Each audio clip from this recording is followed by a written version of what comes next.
네, 장관께서 지난 상임위에 출석하지 않은 이유에 대해서 여야 합의로 상임위를 개의하는 게 관례이기 때문에 그렇게 판단했기 때문이라고 말씀을 하셨는데요. 네. 국회의 관례를 왜 장관이 판단합니까?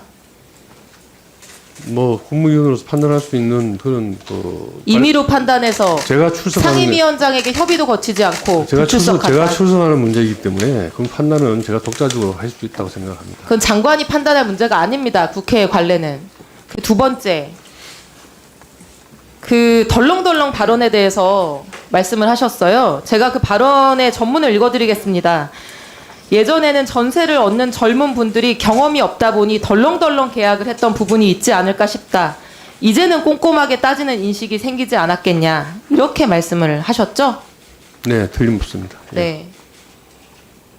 진위와 달랐다고 하는데 어떻게 이렇게 진위랑 다른 말을 하실 수가 있을까요? 저는 이해가 잘 되지 않습니다. 그리고 한마디 사과로 충분한 문제인지도 잘 모르겠습니다. 8번째 피해자가 목숨을 끊은 게 지난달 5월 1일입니다.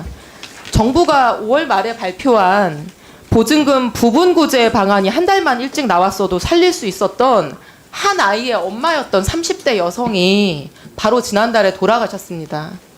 근데 이 사회적 재난에 대해서 국민들을 구제해야 될 가장 큰 책임이 있는 국토부 장관이 그 8번째 피해자가 돌아가시고 열흘도 안 돼서 이런 말씀을 하신 거예요. 피해자들을 비난하는 발언을. 이런 거 4글자로 뭐라고 하는지 아십니까? 장관님 아세요? 4글자로 뭐라고 하는지? 제가 아는 모르는 이야기입니다. 2차 가해라고 합니다. 피해자들은 자기 삶을 지속하기 어려울 정도로 고통을 겪고 있는데 피해자들한테 당신들 탓이다. 더 잘했어야 된다. 이렇게 비난하고 탓을 하는 거 이게 바로 2차 가해고요. 이게 직접적인 가해자들보다 피해자들을 심리적으로 더 궁지에 몰아넣는 행위입니다.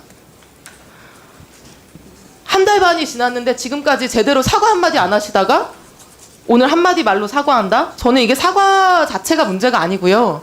이 전세 사기 피해에 대한 장관의 인식 자체를 바꿔야 됩니다. 첫 번째, 이게 계속 우리가 전세 사기 하는데요. 사기 사건이 아니고 전세 사고입니다.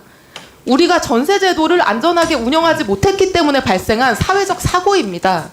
두 번째, 대부분의 피해자들이 정상 거래를 했고 공인중개사의 도움을 받아서 거래를 했습니다.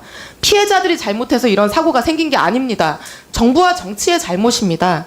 이 두 가지에 대해서 장관이 명확하게 인식하고 인정했으면 합니다. 그게 사과의 출발점이라고 생각합니다. 이상입니다.